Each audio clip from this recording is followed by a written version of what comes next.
Hello बच्चों, आज हम लोग पार्ट 2 पढ़ेंगे मिनरल्स एंड एनर्जी रिसोर्सेज का, जो चैप्टर नंबर 5 है। तो हम लोग पिछले चैप्टर में मतलब पिछले पार्ट में हम लोग कहाँ तक पढ़ लिए थे, अप टू मिनरल्स हम लोग का कंप्लीट हो गया था। अब हम लोग पढ़ेंगे आगे एनर्जी रिसोर्सेज के बारे में कि उसका क्या क्या यूजेस है और कितना टाइप का एनर्जी है, मतलब एज अ एनर्जी कहाँ कहाँ से हमको मिलता है। तो यहाँ पे देख पा रहे होंगे आप लोग ये स्लाइड में कि एनर्जी रिसोर्सेस का मतलब क्या, एनर्जी का मतलब क्या है, ताकत। मतलब एनर्जी हमको हर काम के लिए चाहिए, मतलब परफॉर्मिंग एनी वर्क और any task we need energy. कोई भी काम करना है तो हमको एनर्जी का रिक्वायरमेंट है। इसी तरह पावर प्लांट्स है, फिर आपको थर्मल पावर प्लांट्स है, फिर आपको बहुत तरह का मतलब जो थर्मल एनर्जी है, मतलब बहुत तरह का हमको एनर्जी का रिक्वायरमेंट है। मतलब हर जगह हमको एनर्जी का रिक्वायरमेंट है कोई भी काम को अगर करना है तो, जहां से हमको कुछ पावर मिल पाए। क्योंकि बहुत सारा इंडस्ट्रीज है, फैक्ट्री है, इंफ्रास्ट्रक्चर वर्क है, तो उसको एनर्जी चाहिए। मान लीजिए फैक्ट्री चल रहा है तो वहां पे आपको मशीन्स चलेगा। मशीन्स है मतलब क्या है, जनरेटर्स है, मोटर्स है, तो वो कहाँ से हो रहा रन, उसको चाहिए एनर्जी। एनर्जी कहाँ से मिलेगा, पेट्रोल से मिलेगा या डीजल से मिलेगा या गैस से मिलेगा। तो कहीं ना कहीं से उसको एनर्जी मिल रहा है, उसमें एज ए फ्यूल काम कर रहा है। अगर बाइक है, आप एज एग्जांपल समझिए, अगर बाइक है, बाइक में पेट्रोल डालते हैं तो उसको एक एनर्जी मिलता है, मतलब फ्यूल एज ए एनर्जी है उसके लिए, वो कन्वर्ट होता है, फिर उसमें बाइक में आपको एनर्जी मिलता है। तो वही बात बता रहे हैं कि एनर्जी रिसोर्सेज का मतलब क्या हुआ और उसका क्या क्या एप्लीकेशन है। तो resources which are use as a power, जो पावर देने का काम करता है किसको, इंडस्ट्रीज को, ताकि मेरा इंडस्ट्री रन कर पाए, उसको बोलते हैं एनर्जी रिसोर्सेज। तो एग्जांपल के फ्यूल मिनरल्स लाइक कोल, फ्यूल को ही बोलते हैं एनर्जी ना, कि फ्यूल जब बर्न होता है तो उसे एनर्जी मिलता है। जैसे कि कोल हो गया, पेट्रोल हो गया, नेचुरल गैस हो गया, यूरेनियम हो गया, और इलेक्ट्रिसिटी एनर्जी। इलेक्ट्रिसिटी भी क्या एक तरह का एनर्जी है। इलेक्ट्रिसिटी से क्या होता है, पंखा रन कर रहा है, एसी रन कर रहा है, मोटर रन कर रहा है, तो ये एनर्जी है। इंडस्ट्रीज का बड़ा बड़ा जो ट्रांसफार्मर्स होता है, तो क्या है, ये सब एक तरह का मतलब एनर्जी हमको दे रहा है। उसके बाद ये दो तरह से बांटा गया है एनर्जी को, conventional source of energy and non conventional source of energy. इसका मतलब क्या है, एक देखिए समझिए, कन्वेंशनल मतलब पुराना तरीका, बोलते हैं ना कि ये कन्वेंशनल मेथड से आप काम कर रहे हैं, मतलब ये पुराना तरीका से आप काम कर रहे हैं। तो कन्वेंशनल एनर्जी का एग्जांपल हो गया जैसे कि आपको कोल, पेट्रोल, नेचुरल गैस जो पहले से है, मतलब वो अर्थ क्रस्ट के अंदर है, या वो रिन्यूएबल नहीं होगा, मतलब वो रिन्यू नहीं होगा, वो खत्म हो जाए, एग्जॉस्ट हो जाएगा अगर होता है तो वो खत्म हो जाएगा। जो पहले से चलते आ रहा है वो non renewable source of energy है, जो रिन्यूएबल नहीं होगा, उसको बोलते हैं कन्वेंशनल। और non conventional source of energy क्या है, जो बार बार रिन्यू हो जाएगा, जो बार बार बन जाएगा, उसको हम बार बार इस्तेमाल कर सकते हैं। जैसे कि विंड एनर्जी हो गया, सोलर एनर्जी हो गया, टाइडल एनर्जी हो गया। तो उसी को एग्जांपल देखिए, कन्वेंशनल एनर्जी का क्या एग्जांपल है, फायरवुड, कैटल, काउ डंग्स हो गया, या कोल, पेट्रोल, नेचुरल गैस, इलेक्ट्रिसिटी, सब क्या है, कन्वेंशनल है। ये एक तरह से देखिए ना तो ये पुराना मेथड है कन्वेंशनल। इसको हम लोग एज नॉन रिन्यूएबल भी बोल सकते हैं कि मतलब ये रिन्यू नहीं होता है। जैसे कि कोल, पेट्रोल रिन्यू नहीं होगा, नेचुरल गैस रिन्यू नहीं होगा, इसको मिलियंस ऑफ ईयर लगता है बनने में। तो वही बता रहा है। नॉन कन्वेंशनल क्या है, जो रिन्यू हो जाएगा, जैसे कि wind energy, solar energy, geothermal energy, biomass, atomic energy, ये सब क्या है, रिन्यूएबल, पता नहीं वो रिन्यूएबल हो जाएगा। अब हम लोग आते पढ़ते हैं एनर्जी की जब बात हो रहा है तो पढ़ते पहला कोल। कोल से हमको बहुत एनर्जी मिलता है। कोल जो है ना बहुत इंपॉर्टेंट सोर्स ऑफ एनर्जी है, और हमको मैक्सिमम अभी भी इंडिया में 60 to 70% जो होता है ना एनर्जी, वो कोल से ही मिलता है। ताकि कोल सबसे ज्यादा एनर्जी हमको मिलता है। कोल एक्चुअली क्या, पावर प्लांट जो होता है, थर्मल पावर प्लांट्स, जहां पे कोल को बर्न करते हैं, और कोल को जब बर्न करते हैं तो उससे स्टीम होता है। स्टीम से हम लोग टरबाइन को रोटेट करवाते हैं, तो उससे मेरा बिजली पैदा होता है, उससे मेरा इलेक्ट्रिसिटी पैदा होता है। तो क्या है, कोल एक मेजर सोर्स है बहुत सारा इंडस्ट्रीज के लिए और एज अ एनर्जी के लिए। तो कोल क्या है, कोल क्या एक फॉसिल फ्यूल है। मतलब फॉसिल फ्यूल का मतलब एक वैसा फ्यूल होता है जो मिलियंस ऑफ ईयर लेता है बनने में, और डिकम्पोजिशन होता है अर्थ क्रस्ट के अंदर, और ये बहुत टाइम पे बनता है। कोल क्या है, कोल बनता है एनारोबिक रिएक्शन, मतलब वहां पे जैसे पेड़ पौधा कहीं जाके डिकम्पोज हो गया मिलियंस ऑफ ईयर में, तो वो बिना हवा से, मतलब बिना ऑक्सीजन से रिएक्ट हुए, मतलब इसको बोलते हैं एरोबिक रिएक्शन, मतलब वो ऑक्सीजन के साथ रिएक्ट नहीं करता, तो वो धीरे धीरे वुड ना कोल में कन्वर्ट हो जाता है। तो ये होता है फॉसिल फ्यूल, उसी को बोलते हैं। जो मिलियंस ऑफ ईयर लगता है उसको डिकम्पोज होने में, फिर वो बनता है, मतलब कहीं अर्थ क्रस्ट के अंदर दब गया है, वो धीरे धीरे उसका एक फॉर्म चेंज हो जाएगा, तो उसे वो बोलते हैं फॉसिल फ्यूल।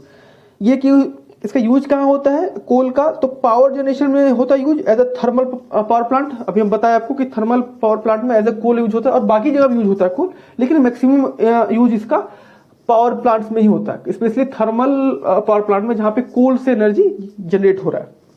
और भी बहुत सारा कोल बेस्ड इंडस्ट्री है, जैसे कोल फील्ड्स हो, बहुत जगह है। जैसे कि अगर हमको रोड भी अगर हम लोग बनाते हैं तो कोल टार, ये सब चीज हमको इस्तेमाल में आता है। या फिर देख लीजिए इंडस्ट्रीज में जैसे कि प्लांट हो गया, या तो कोई भी प्लांट, स्टील इंडस्ट्रीज है, तो वहां एक होता है डिपार्टमेंट कोको वैन, या जहां पे कोक या कोल का ना रूप, मतलब कोल को हम लोग करते हैं ऐसा ट्रीट करते हैं ताकि उससे हम लोग यूज कर पाए एज अ एनर्जी।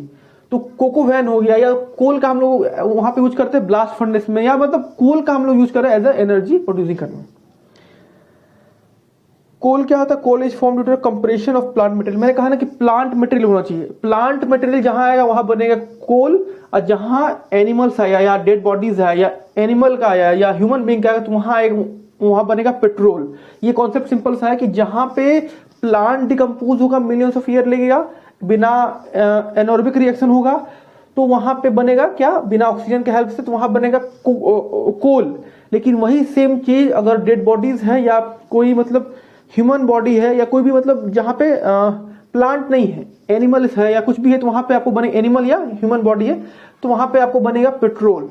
तो यही अंतर है दोनों में, लेकिन दोनों का प्रोसेस करीब करीब सेम है। वो भी अर्थ क्रस्ट के अंदर बहुत सारे मिलियंस ऑफ ईयर में, मतलब मिलियंस ऑफ ईयर तक दबा रहता है, प्रेशर लगता है, टेम्परेचर लगता है, कंप्रेशन होता है, वो धीरे धीरे रूप उसका चेंज होता है और वो पेट्रोल और नेचुरल गैस में कन्वर्ट होता है। अगला क्या, टाइप ऑफ कोल, ये इंपॉर्टेंट है, एग्जाम में आता भी है। तो टाइप ऑफ कोल कितने तरह का, 4 तरह का कोल होता है। एक है ये उल्टा लिखा हुआ है, सबसे पहले होता है एंथ्रासाइट, फिर बिटुमिनस, फिर लिग्नेट, फिर पीट, ठीक है ना। तो एंथ्रासाइट होता है बेस्ट क्वालिटी ऑफ कोल होता है। बेस्ट क्वालिटी ऑफ कोल मतलब इसमें कार्बन कंटेंट जो होता है ना वो मैक्सिमम 70 to 80% होता है, और ये यूज होता है बेसिकली पावर प्लांट्स में यूज होता है ये, क्योंकि इसका एफिशिएंसी अच्छा होता है। और बेसिकली ये इंडिया में तो बहुत कम होता है, सिर्फ एक जगह है जम्मू कश्मीर साइड में होता है, लेकिन ये बेसिकली स्विट्जरलैंड में, ऑस्ट्रेलिया में ज्यादा होता है। बिटुमिनस क्या है, बिटुमिनस इंडिया में फाइंड होता है, जैसे कि कोलफील्ड ऑफ झरिया हो गया, फिर आपको धनबाद बेल्ट हो गया, या फिर आपको बोकारो बेल्ट हो गया, तो इस तरह का बेल्ट में ना फाइंड होता है बिटुमिनस, और इंडिया में मैक्सिमम बिटुमिनस ही फाइंड होता है। इसका क्या है, ये भी अच्छा होता है, लेकिन इसका जो कार्बन कंटेंट होता है ना वो 70% होता है, 70 to 80%, या हाँ इस तरह से। तो इसका काम क्या है कि टेम्परेचर को बढ़ाता है, लेकिन उतना मतलब ये यूजफुल है तब जब एंथ्रासाइट के साथ इसको हम लोग मिक्स करते हैं, specially for the power plants. ये कॉमर्शियल के लिए यूज होता है, मतलब एज अ कॉमर्शियल पर्पस के लिए होता है यूज, जैसे हम लोग यूज करते हैं एज अ घर में, मतलब खाना बनाने के लिए पहले यूज होता था, अभी तो गैस हो गया। ये हाई ग्रेड बिटुमिनस यूज होता है स्मेल्टिंग। स्मेल्टिंग मतलब होता है कि आयरन को मेल्टिंग करने का एक प्रोसेस होता है, मतलब आयरन के मेकिंग में, स्टील मेकिंग में ये प्रोसेस होता है स्मेल्टिंग। तो वहां पे हम लोग इसमें ब्लास्ट फर्नेस में इसको यूज करते हैं, तो वहां पे ये बिटुमिनस का यूज होता है।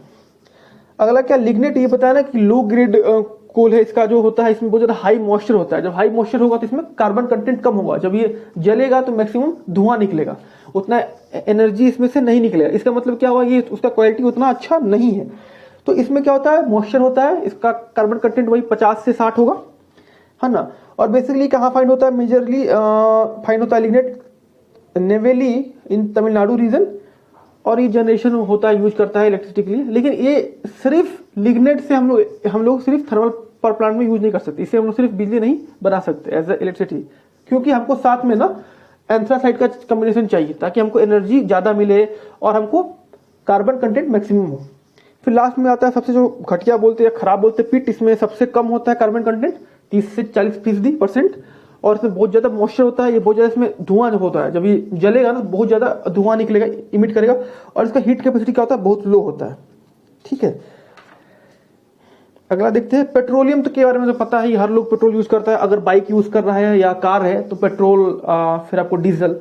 तो पेट्रोल का कॉन्सेप्ट ये है ना कि पेट्रोल जब निकलता है ना, पेट्रोल नहीं होता है, वो एज अ क्रूड ऑयल होता है। हम लोग बोलते हैं ना कि 1 बैरल क्रूड ऑयल हम लोग खरीदे कहीं से, अमेरिका से, बेसिकली अमेरिका से या ईरान से, कहीं से हम लोग खरीदे, मतलब बेसिकली हम लोग एक्सपोर्ट करते हैं उसको इम्पोर्ट करते हैं, क्योंकि हमारे पास इंडिया में उतना ज़्यादा नहीं होता है पेट्रोल जितना हमको रिक्वायरमेंट है, क्योंकि हमको रिक्वायरमेंट बहुत ज़्यादा है कंपेयर टू द आवर जितना हम लोग प्रोडक्शन हम लोग का होता है। कहाँ होता है इंडिया में? तो इंडिया में होता है मुंबई हाई में, गुजरात साइड में। तो वहाँ पे जो होता है तो बेसिकली हम लोग ना कच्चा तेल खरीदते हैं, उसको बोलते हैं बैरल का, मतलब कुछ नहीं, एक मतलब सिंपल सा एक ड्रम होता है, तो बैरल में खरीदते हैं। तो वो क्या देता है? क्रूड ऑयल, मतलब कच्चा तेल। वो थिक विस्कस होता है, मतलब कैसे बताया आपको, मतलब मड देखे ना, मड उस टाइप का होता है, पूरा गाढ़ा सा लिक्विड टाइप का, वो थिक। उसको हम लोग फिर करते हैं फ्रैक्शनल प्रोसेस करते हैं, उसको बोलते हैं फ्रैक्शनल डिस्टिलेशन। क्या होता है? Fractional distillation. उस मेथड से उसको हम लोग प्यूरिफाई करते हैं। जब प्यूरिफाई करते हैं तो सबसे बेस्ट पेट्रोल जो होता है उसमें से बनता है, उसको हम लोग बोलते हैं सुपर पेट्रोल। उसको हम लोग एज ए यूज करते हैं कहाँ? एटीपी, इसको बोलते हैं एटीएफ, बोलते हैं एविएशन टरबाइन फ्यूल। क्या बोलते हैं? Aviation turbine fuel. उसको कहाँ यूज करते हैं? उसको हम लोग यूज करते हैं फॉर एरोप्लेन्स के लिए, प्लेन्स के लिए हम लोग यूज करते हैं, हेलीकॉप्टर्स के लिए हम लोग वहां यूज करते हैं। फिर क्या आता है? फिर आता है पेट्रोल। पेट्रोल जो हम लोग यूज करते हैं बाइक्स में पेट्रोल होता है या कार में। फिर आता है आपको डीजल, जैसे कि ट्रक में यूज हो गया, बस में यूज हो गया। उसके बाद क्या आता है? फिर केरोसिन ऑयल, उसका भी यूज होता है, जो बहुत तरह का यूज होता है केरोसिन ऑयल का, जैसे कि पेंटिंग वुटिंग यूज होता है। जब हम लोग पेंट करते हैं तो उसको एज अ यूज करते हैं, एज अ थिनर यूज करते हैं। फिर क्या होता है? फिर होता है ग्रीस, फिर उससे निकलता है लुब्रिकेंट्स, फिर इस तरह से। फिर उससे बहुत सारा निकलता है पेट्रोलियम जेली, जो हम लोग ठंडा के दिन में जो अपने चेहरे में लगाते हैं ना, वैसलीन जो बोलते हैं ना, वैसलीन, उसमें देखिएगा कहीं लिखा हुआ पेट्रोलियम जेली प्रोडक्ट। मतलब क्या है? वो पेट्रोलियम का प्रोडक्ट, मतलब सबसे घटिया प्रोडक्ट, जो सबसे वेस्ट में, जो लास्ट में जो वेस्ट निकलता है ना, वो निकलता है petroleum, as a petroleum jelly.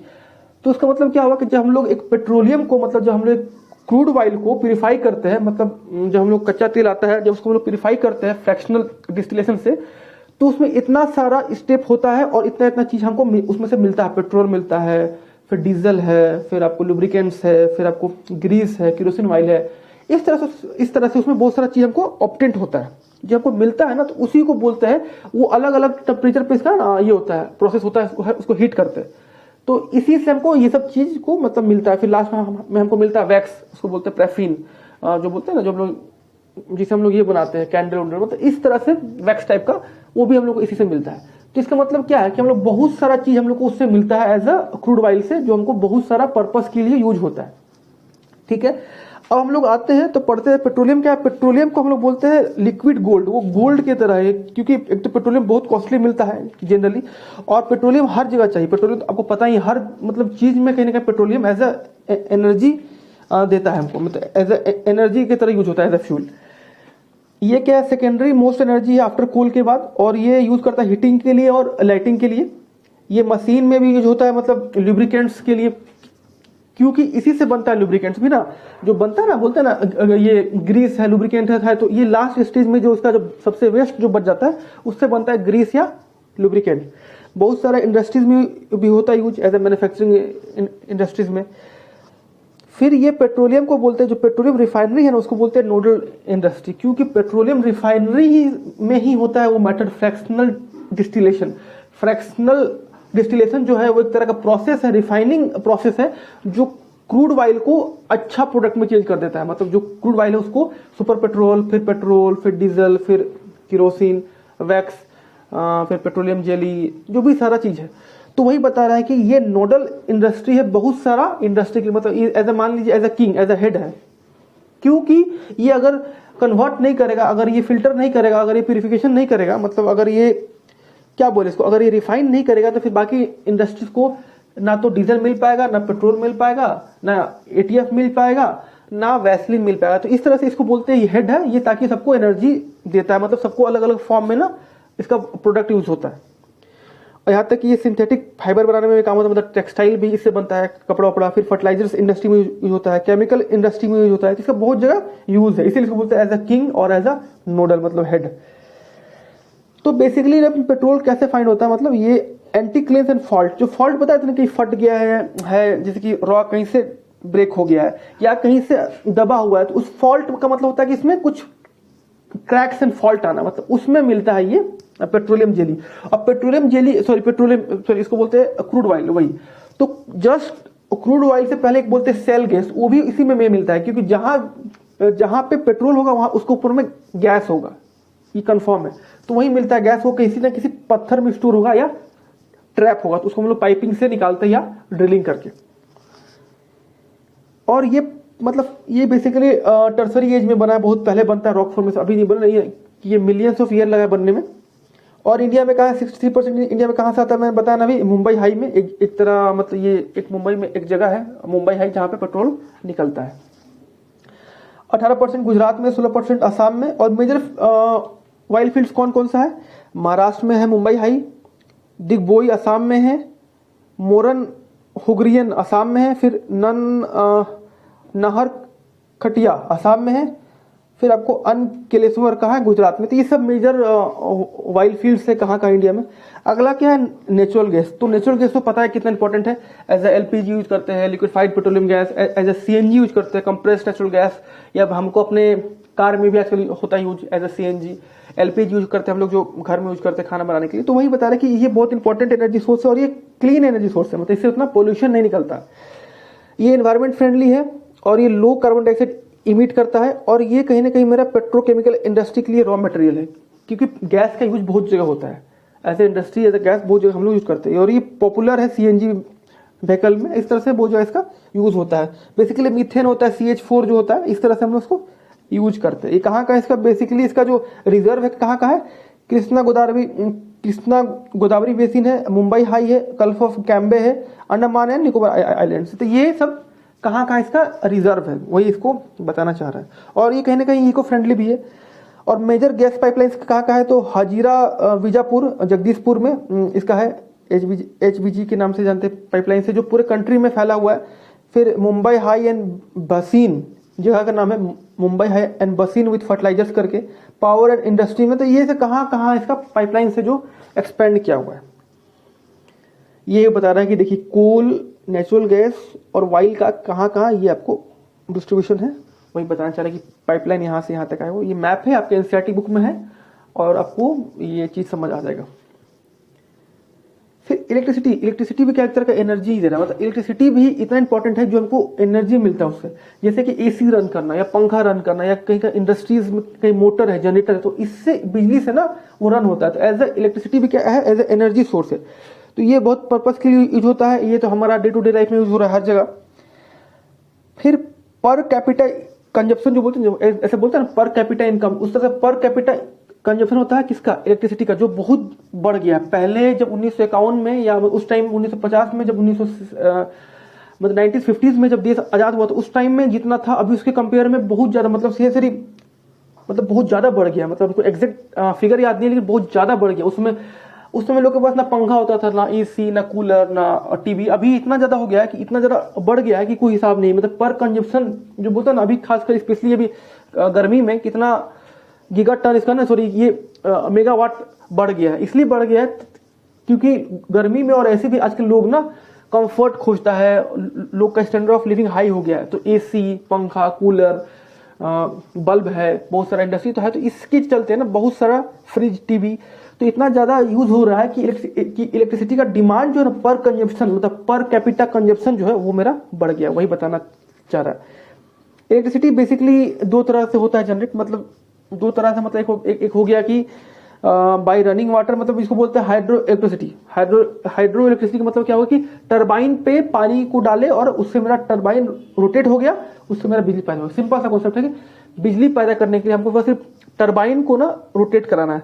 या तो विंड एनर्जी है तो उसमें भी क्या होता है, जो पंखी लगा होता है, जो टरबाइन घूमता है, या तो आपको हो गया हाइड्रो इलेक्ट्रिसिटी जहां पे, या टाइडल एनर्जी, वहां टरबाइन को हम लोग रोटेट कराते हैं विद द प्रेशर ऑफ हवा, या with the pressure of wind, या तो with the pressure of water, तो उससे बिजली पैदा होता है। तो वही बता रहा है कि ये जो टरबाइन से घूमता है तो ये इससे हाइड्रो इलेक्ट्रिसिटी पैदा होता है। कहाँ पे, भाखड़ा नंगल डैम है, दामोदर वैली कॉर्पोरेशन है, कोपिलिल हाइड्रो प्रोजेक्ट है। ये सब नाम बता रहा है कि कैसे कैसे बिजली मतलब प्रोड्यूस होता है।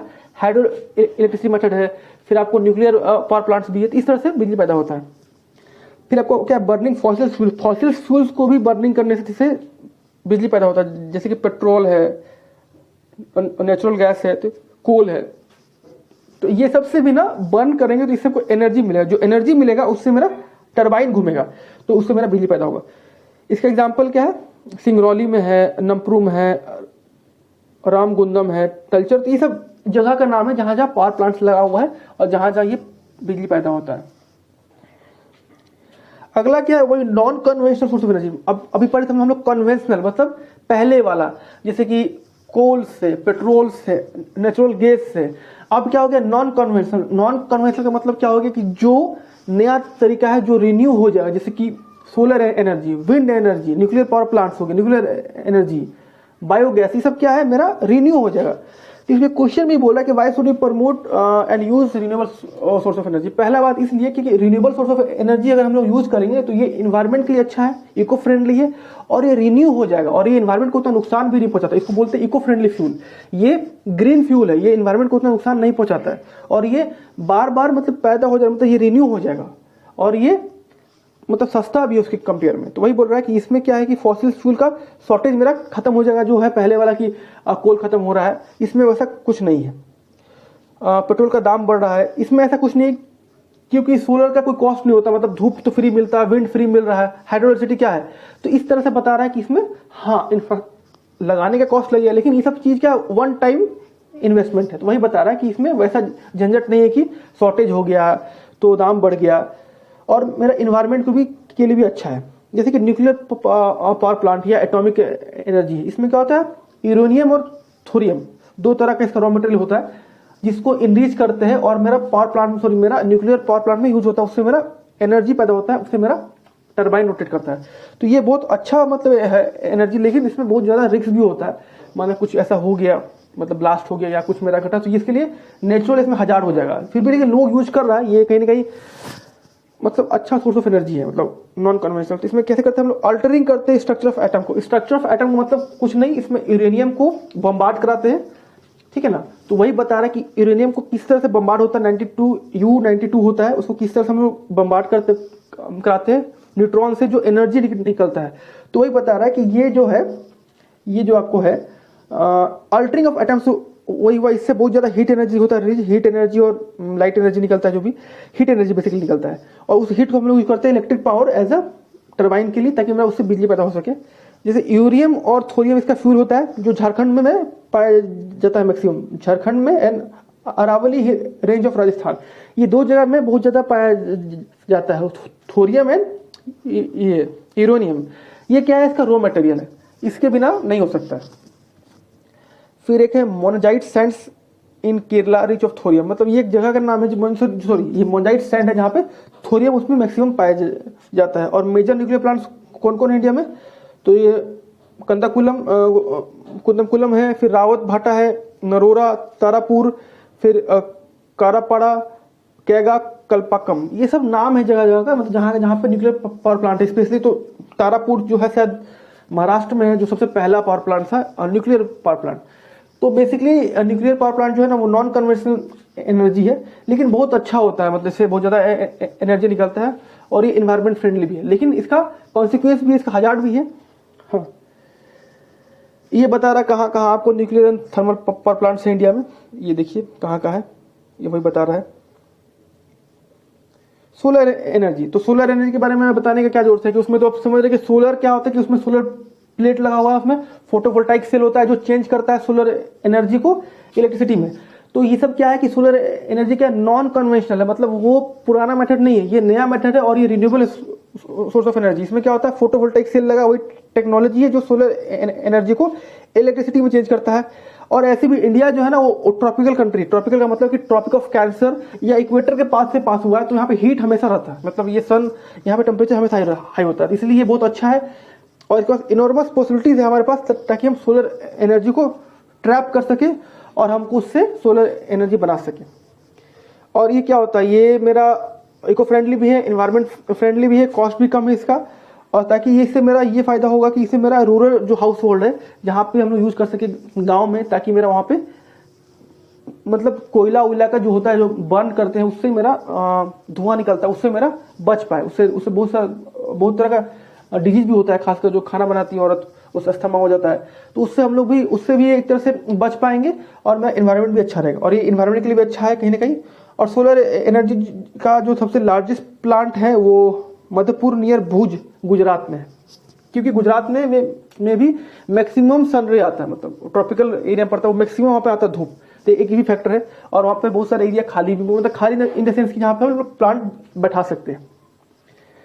विंड एनर्जी क्या है बताया ना कि विंड मतलब क्या, जो टरबाइन घूमेगा, विंड जो विंड मिल्स घूमता है उससे मेरा घूमता है टरबाइन, मतलब विंड एनर्जी जब पड़ेगा तो मेरा उससे घूमेगा टरबाइन, तो उससे भी मेरा बिजली पैदा, उससे भी मेरा क्या होगा, इलेक्ट्रिसिटी पैदा होगा। तो वही बता रहा है कि विंड एनर्जी से जो मेरा होता है वो ह्यूज विंड मिल को घुमाता है। विंड मिल का मतलब कुछ नहीं, जो बड़ा बड़ा पंख लगा रहता है, जो बड़ा बड़ा जो बोलते हैं पंखा लगा हुआ है गोल सा, इस तरह से जो बड़ा बड़ा पंखा लगा रहता है इस तरह से, तो वो होता है विंड मिल। तो विंड मिल क्या है कि जब विंड मिल मेरा, जब मेरा हवा से विंड मिल घूमेगा तो उससे मेरा इलेक्ट्रिसिटी जनरेट होगा। और इंडिया में भी इसका ग्रेट मतलब पोटेंशियल है, इंडिया में इसका क्षमता है, क्योंकि बेसिकली राजस्थान साइड में, गुजरात साइड में हमेशा हवा बहती रहता है, मतलब वहाँ पर डेजर्ट एरिया है, और प्लस कोस्टल प्लेस में भी इसका है कि यहाँ पे हम लोग इसको लगा सकते हैं, और अभी लग रहा है, वहाँ पे फायदा है, क्योंकि ये एक नॉन रिन्यूएबल एनर्जी नहीं है, मतलब ये रिन्यू हो जाएगा, और साथ में नॉन कन्वेंशनल मेथड्स है, और ये अभी नया टेक्नोलॉजी इमर्ज हो रहा है, मतलब उससे इसमें इंडिया के लिए, ताकि इससे हम लोग बिजली पैदा करें। और ये कहाँ होता है, तमिलनाडु में सबसे ज़्यादा है, नकरोली मदुरई में, उस एरिया में होता है। फिर आपको अदर इंपॉर्टेंट साइट्स को आंध्र प्रदेश, कर्नाटक, गुजरात, केरला, महाराष्ट्र, लक्षद्वीप में भी है। ये जैसलमेर और Nagercoil non is effective use of energy, वहाँ पे खाली स्पेस भी है, वहाँ पे हवा भी चलता है, इसलिए बोला कि यहाँ पे इफेक्टिव प्लेस है, वहाँ पे ह्यूज पोटेंशियल है, इसको हम लोग यूज कर सकते हैं। तो वही बता रहा है कि यहाँ पे अच्छा मतलब इसका यूटिलाइजेशन हो पाएगा। बायोगैस क्या होता है, बायोगैस सिंपल सा, ये बहुत पुराना मेथड है, इसको बोलते हैं गोबर गैस भी बोलते हैं। उसमें हम लोग गोबर को, मतलब सब गोबर एक जगह हम लोग डाल देते हैं, उसमें पाइप की हेल्प से उसमें आता है, उसमें गैस निकलता है, उस गैस से हम लोग खाना भी बनाने के यूज करते हैं, और भी हम लोग को लाइट के लिए भी यूज करते हैं ऐसा। तो वही बता रहा है कि ये बायोगैस जो होता है वो decomposition of organic matter, organic matter का मतलब जैसे कि सब्स हब्स हो गया, वेस्ट मटेरियल, ह्यूमन वेस्ट हो गया, ह्यूमन का भी वेस्ट हो गया, काउडंग्स वेस्ट हो गया, फिर आपको कुछ घर का वेस्ट हो गया, सब्जी उब्जी सब कुछ उसमें डाल देते हैं। और इसमें से ना बहुत ज़्यादा बायोगैस से बहुत ज़्यादा इफिशिएंसी होता है, मतलब थर्मल इफिशिएंसी बहुत ज़्यादा हीट प्रोड्यूस करता है, क्योंकि उसमें से गैस निकलता है, उस गैस से हम लोग खाना बनाने में भी ऐसा यूज करते हैं।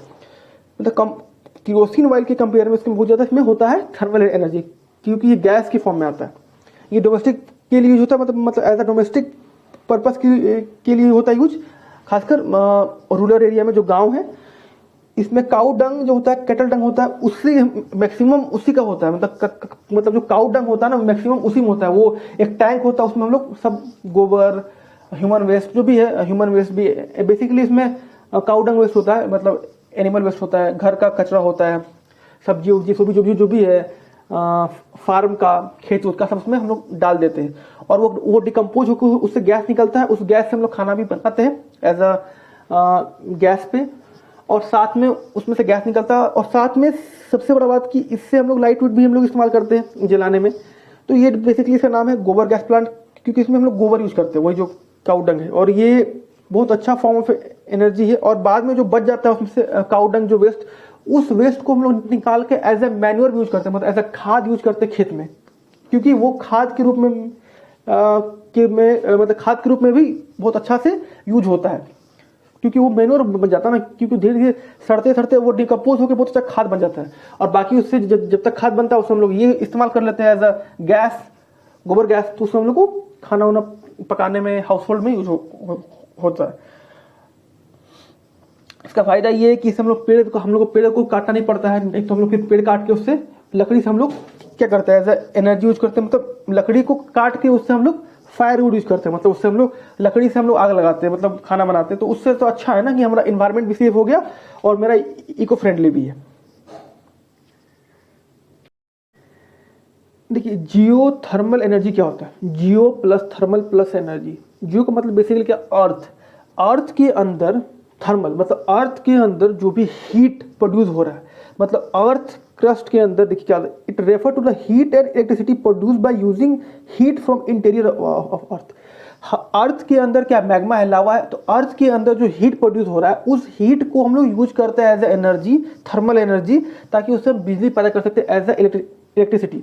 मतलब अर्थ क्रस्ट के अंदर बहुत जगह ऐसा है जहाँ पे हीट एनर्जी स्टोर्ड है, जहाँ हीट एनर्जी मेरा ट्रैप है, मतलब फंसा हुआ है, उस हीट एनर्जी को हम लोग एज ए यूज कर रहे हैं as a energy to produce electricity, बिजली पैदा कर सके। होता क्या है, देखिए बहुत जगह इंटीरियर ऑफ अर्थ में ना कहीं पानी है ऑब्वियस है, तो पानी क्या होता है बहुत जगह कि कहीं कहीं मैग्मा पानी के पास है, मतलब कहीं कहीं मैग्मा पानी के पास है। वाटर क्या होता है, पानी क्या है, वाटर टेबल है।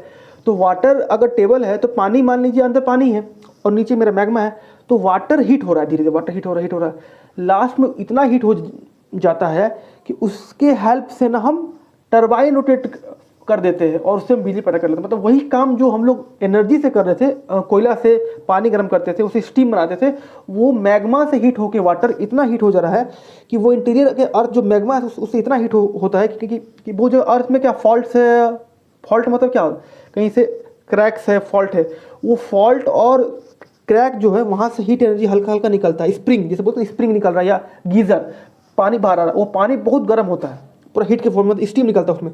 उस स्टीम को हम लोग एज ए यूज करते हैं geothermal energy. Geo plus thermal मतलब उस जियो मतलब अर्थ के एनर्जी को as a thermal energy use कर रहे हैं ताकि उससे बिजली पैदा कर सके।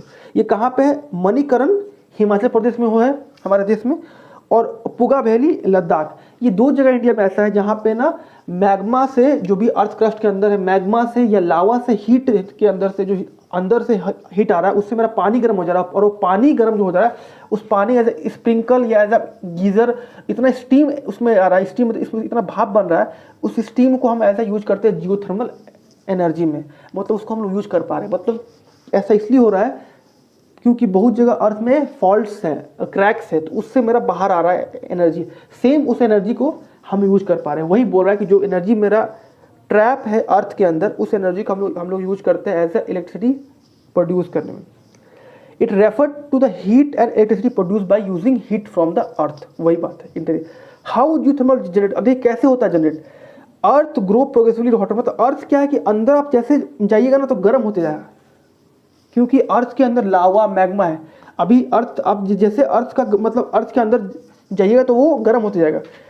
तो ग्राउंड वाटर क्या होता है, देखिए ग्राउंड वाटर क्या है, ग्राउंड वाटर कहीं ना कहीं एब्जॉर्ब जो कहीं ना कहीं है कि कहीं ना कहीं ग्राउंड वाटर ना लावा के कांटेक्ट में आ जाता है, तो वो पूरा धीरे धीरे गर्म होने लगता है, और गर्म होते होते वो पूरा गर्म होकर बाहर आ जाता है, मतलब इतना प्रेशर होता है उसमें कि फट के बाहर आ जाता है। और बहुत जगह अर्थ में फॉल्ट है, क्रैक्स है, वहाँ आसानी से फट के बाहर आ गया, और वो पानी में इतना प्रेशर, इतना गर्म आ रहा है, उसको बोलते हैं ना गर्म कुंड, मतलब इतना हॉट है, उसमें से स्टीम बन जा रही है, इतना उसमें प्रेशर है कि उस प्रेशर से हम लोग टरबाइन को रोटेट करा पा रहे हैं, तो उसमें बिजली पैदा हो जाएगा। तो वही बता रहा है, it come into hot spring और इनटू टर्न टू स्टीम, वो स्टीम में चेंज हो रहा है। बस हमको स्टीम हो गया तो स्टीम से हम फिर क्या कर लेंगे, टरबाइन को रोटेट करा लेंगे, उससे मेरा बिजली पैदा हो जाएगा। बस यही कॉन्सेप्ट है और कुछ नहीं। ये कहाँ का है, पुगा वैली लद्दाख में, मणिकरण हिमाचल प्रदेश में, पर्वती वैली के पास। तो यही दो जगह हमारा है जहाँ पे जियोथर्मल एनर्जी प्रोड्यूस होता है इंडिया में।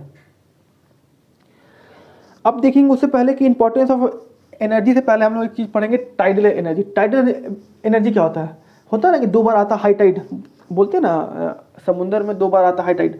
तो टाइड क्या होता है, मतलब समुंदर का लहर, उस लहर से भी हम लोग टरबाइन को रोटेट कराते हैं और उसमें बिजली पैदा होता है। बस सेम चीज़ है, we should rotate the turbine, जहाँ टरबाइन रोटेट होगा वहाँ मेरा बिजली पैदा हो जाएगा। तो वही बता रहा है कि किस तरह से एनर्जी प्रोड्यूस होता है और कहाँ से एनर्जी प्रोड्यूस हो रहा है, उसके यूजेस क्या क्या है। अब सबसे लास्ट टॉपिक यही कि इंपॉर्टेंस का, इंपॉर्टेंस क्या है, तो आपको बताने की जरूरत नहीं कि इंपॉर्टेंस कितना है आपको एनर्जी का। हर काम में हमको एनर्जी का जरूरत है, हर activity energy required for all activity, हर काम के लिए एनर्जी का रिक्वायरमेंट। आपको अगर हम पढ़ा रहे हैं तो एनर्जी चाहिए, आप बैठ के देख रहे हैं तो आपको एनर्जी चाहिए। तो हर एक्टिविटी के लिए हमको क्या चाहिए, एनर्जी चाहिए। खाना बनाने के लिए, लाइट के लिए, व्हीकल को चलने के लिए, मशीन को रन करने के लिए, इंडस्ट्रीज को, हर काम के लिए एनर्जी चाहिए, और specially every sector required energy. तो नेशनल इकोनॉमी जो है, एग्रीकल्चर हो गया, इंडस्ट्री हो गया, ट्रांसपोर्ट, कॉमर्स, हर जगह हमको एनर्जी कहीं ना कहीं रिक्वायरमेंट है। तो एनर्जी कहाँ से मिलेगा, सिर्फ एक इलेक्ट्रिसिटी से तो एनर्जी नहीं मिलेगा। ये एक अच्छा फॉर्म है, बिजली से बहुत ज़्यादा अच्छा एनर्जी मिलता है, लेकिन बिजली के अलावा भी बहुत सारे सोर्स है, जैसे बताया ना, सोलर एनर्जी है, विंड एनर्जी है, न्यूक्लियर पावर प्लांट्स है। तो बहुत सारा मेथड्स है, conventional methods, non conventional methods, petroleum है, गैस है। तो यही बता रहा है बहुत सारा मेथड्स है एनर्जी प्रोड्यूस करने का, और उससे मेरा एनर्जी रिक्वायरमेंट जो भी मेरा नीड्स है उससे मेरा फुलफिल हो रहा है। तो वही हो रहा है एनर्जी रिसोर्सेज का इंपॉर्टेंस क्या क्या है, हर जगह एनर्जी का जरूरत है। हर काम में जो भी मेरा इलेक्ट्रिक गैजेट है, या मोबाइल फ़ोन से लेके, हीटर से लेके, इन्वर्टर से लेके चार्जर से लेकर हर जगह चार्ज करने के लिए हमको एनर्जी का जरूरत है। जो भी मेरा होम अप्लाइंसेस है, पंखा, एसी, कूलर, तो सबको एनर्जी का रिक्वायरमेंट है। अब कैसे एनर्जी बचाएंगे, तो सबसे इंपॉर्टेंट चीज़ वहीं आ जाता है सब कुछ पढ़ने के बाद कि हम इसको बचाना कैसे है, क्योंकि पॉपुलेशन दिन पर दिन बढ़ते जा रहा है, पॉपुलेशन भी बढ़ रहा है और पॉल्यूशन भी बढ़ रहा है, दोनों। तो अगर नहीं बचाएंगे तो हमारे पास कुछ नहीं बचेगा और लास्ट में अर्थ खत्म हो जाएगा। ऐसे भी अर्थ का टेम्परेचर ना 1.5 डिग्री से तक आ गया है। अब धीरे धीरे टेम्परेचर बढ़ रहा है, आपको खुद महसूस हो रहा होगा, अभी टेम्परेचर 43, 44, 45 डिग्री हो जा रहा है। कल के डेट में 50 डिग्री हो जाएगा, तो फिर आदमी जिंदा ही नहीं रह पाएगा। तो ऐसा इसलिए हो रहा है क्योंकि हम लोग इसका यूज सही से नहीं कर पा रहे, मतलब हम लोग ओवर यूज कर दे रहे हैं। तो we should use in sustainable way. एक वर्ड है ना कि सस्टेनेबल डेवलपमेंट। हमको ऐसा यूज करना रिसोर्सेज ताकि मेरा फ्यूचर जनरेशन भी यूज कर पाए, जितना रिक्वायरमेंट है उतना यूज करे। हम लोग को इको फ्रेंडली मेथड यूज करना पड़ेगा, हमको सही तरीका यूज करना पड़ेगा, टेक्निक्स यूज करना पड़ेगा। एक बोलते हैं ना टेक्निकल वर्ड्स में कि we should use the best technology, तो हमको वो यूज करना पड़ेगा। और सबसे बड़ा बात कि हमको इसको कैसे कंजर्व कर सकते हैं। पहला, we should use green fuels, जैसे कि हाइड्रोजन फ्यूल यूज करें, सोलर यूज करें, विंड एनर्जी यूज करें, फिर आपको इलेक्ट्रिक व्हीकल्स यूज करें।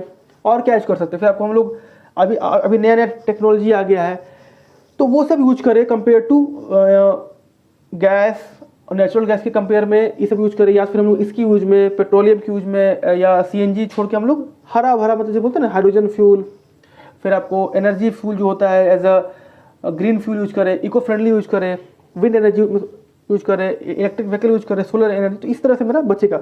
और क्या, यूज मोर पब्लिक ट्रांसपोर्ट, मतलब हम लोग को पब्लिक ट्रांसपोर्ट ज़्यादा यूज करना है कंपेयर टू इंडिविजुअल। जैसे बोलते हैं कार पूलिंग करना, मतलब हम लोग जहाँ एक दोस्त अकेले कार से मत जाए, 5-6 लोग उस कार में जाए, ताकि मेरा फ्यूल भी बचे, इकोनॉमिकल भी अच्छा हो, मेरा देश के लिए भी अच्छा हो, और मेरा सबसे बेस्ट कि मेरा इन्वायरमेंट भी सेफ रहे और इन्वायरमेंट भी अच्छा रहे। उसी को बोल रहा है कि हम लोग इंडिविजुअल व्हीकल की जगह पर हम लोग पब्लिक ट्रांसपोर्ट यूज करें।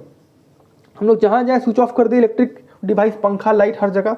हो सके तो एक जगह बैठे, पंखा चल रहा है तो हर जगह पंखा ना चलाए, अगर ज़रूरत नहीं तो। सेविंग करें, यूजिंग नॉन कन्वेंशनल मेथड, मतलब नॉन कन्वेंशनल मेथड यूज करें, जैसे solar energy, wind energy, nuclear energy, इस तरह का एनर्जी यूज करें। और मतलब हम लोग को पावर इक्विपमेंट चेक करते रहना है कि कुछ डैमेज हो गया तो उसमें ज़्यादा एनर्जी मेरा ले रहा है, कुछ पावर लॉस हो रहा है तो उसको भी चेक करते रहे। और कहीं से मेरा पावर लीकेज है या करंट मेरा लीक हो रहा है तो ये सब चेक करते रहे। और नया नया टेक्नोलॉजी यूज करें, और अच्छा बोलते हैं ना हम लोग, अच्छा रेटिंग यूज करें, मतलब 5 स्टार 4 स्टार हम लोग रेटिंग यूज करें, ताकि मेरा बिजली कम खपत हो और मेरा इन्वायरमेंट के लिए भी अच्छा हो और मेरा इकोनॉमिक भी अच्छा हो, तो मेरा इकोनॉमी भी मेरा देश का अच्छा हो। तो इस तरह से बता रहा है कि क्या क्या यूज करें। अगला क्या है, conservation of energy resources. Energy saved is energy produce, मतलब एनर्जी को बचाना ही एनर्जी पैदा करने के हो गया बराबर। क्योंकि मान लीजिए आप इतना एनर्जी पैदा कर रहे हैं और सबको फिर जला के वेस्ट कर दे रहे, तो फायदा क्या हो। इससे अच्छा आप एनर्जी बचा ही लीजिएगा ना, तो आप एनर्जी पैदा होगी आपको, मतलब क्योंकि एनर्जी वेस्ट करने से अच्छा है ना कि आप एनर्जी को बचाइए। क्योंकि एनर्जी तो हम लोग प्रोड्यूस करते ही हैं बहुत ज़्यादा, लेकिन उस एनर्जी का यूटिलाइजेशन सही नहीं कर पा रहे। तो वही बोल रहा है कि energy produce is better, but उसको सेव करना उससे भी इंपॉर्टेंट है। तो वही बता रहा है कि कंट्री का पॉपुलेशन भी बढ़ रहा है, पॉल्यूशन भी बढ़ रहा है, हर चीज़ बढ़ रहा है, तो कंजप्शन दिन पर दिन बढ़ते जा रहा है। नेशनल इकोनॉमिक जो है, एग्रीकल्चर, इंडस्ट्री, ट्रांसपोर्ट, हर जगह एनर्जी का रिक्वायरमेंट है। तो हम लोग को सस्टेनेबल पाथ पे जाना चाहिए, जो पहले बताया कि सस्टेनेबल डेवलपमेंट पे हम लोग को जाना चाहिए। क्योंकि ये एसडीजी गोल भी, ये एसडीजी गोल क्या होता है, ये सब सस्टेनेबल डेवलपमेंट गोल है। क्योंकि ये सारा देश लोग मिलकर ये फिक्स किया है कि 2030 तक हमको ये चीज़ चाहिए। तो उसमें एक ये भी है कि हमको एनर्जी को सेव करना है, ताकि मेरा फ्यूचर जनरेशन भी यूज कर पाए और एक इको फ्रेंडली इन्वायरमेंट बन पाए। सेव अर्थ, सेव लाइफ, इस तरह से। फिर क्या है कि हम लोग को रिन्यूएबल सोर्स ऑफ एनर्जी की तरफ जाना है। रिन्यूएबल सोर्स ऑफ एनर्जी की तरफ मतलब जो एनर्जी बार बार रिन्यू हो जाए, जो इन्वायरमेंट के लिए अच्छा है, इको फ्रेंडली है, जो पोल्यूशन नहीं करता है। और हमको लिमिटेड वे में एनर्जी यूज करना है, जुडिशियस वे में, मतलब अच्छे से इस्तेमाल करना है, तरीके से जितना ज़रूरत है उतना ही। फिर से वही लाइन हम बोलेंगे, महात्मा गांधी जी वाली लाइन कि ग्रीड के लिए नहीं है, सबकी नीड के लिए है। अगर हम लोग जहाँ लालचीपन करने लगेंगे, सब एनर्जी हमको मिल जाए, पूरा इसी हम ही चलाएंगे, तो उस दिन दिक्कत है, समझिए। तो ये शुड नीड के लिए है, हमको जितना जरूरत है उतना इस्तेमाल करें, कोशिश करें कि सेव करें, ताकि सबको मिल पाए एनर्जी। ऐसा बहुत अभी जगह देश है, ऐसा बहुत देश है कि जहाँ पे बिजली पहुँचा ही नहीं है। ऐसा भी बहुत जगह है जहाँ बिजली पहुँचा ही नहीं है, जहाँ बिजली 1 घंटा रहता है। हमारे देश में ऐसा बहुत सारा गाँव है जहाँ बिजली का बहुत दिक्कत है। तो हम बचाएंगे बिजली तब तो उनको मिल पाएगा। इस तरह से हमको थोड़ा सा सोशल अवेयरनेस करना पड़ेगा, लोग को बताना पड़ेगा और खुद में भी समझदारी आना पड़ेगा ताकि बचा पाए। इंडिविजुअल व्हीकल्स ना यूज करें, हम लोग पब्लिक ट्रांसपोर्ट यूज करें, वही बात है। जब भी जरूरत ना पड़े तो हम लोग बिजली ऑफ कर दे, पंखा लाइट सब।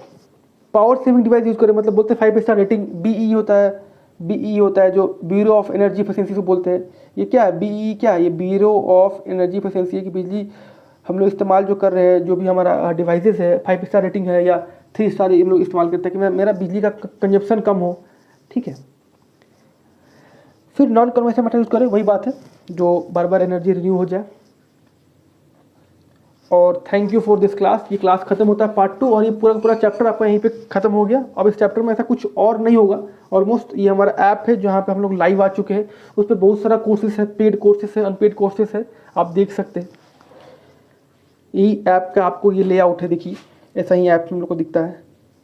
फॉर एनी असिस्टेंट आप इस नंबर पर कॉल कर सकते हैं, व्हाट्सएप भी है, कुछ भी आपको अगर कहीं इशू हो रहा है ताकि आप लोग को हम सपोर्ट कर पाए। आप सपोर्ट कीजिए हमको, इस तरह से भी हम लोग कर सकते हैं सपोर्ट हम लोग को। ये हमारा सोशल पेज है, फेसबुक पेज है, इंस्टाग्राम पेज है, मेल आईडी है, ये टेलीग्राम चैनल का लिंक है, वहाँ आपको नोट्स मिल जाएगा।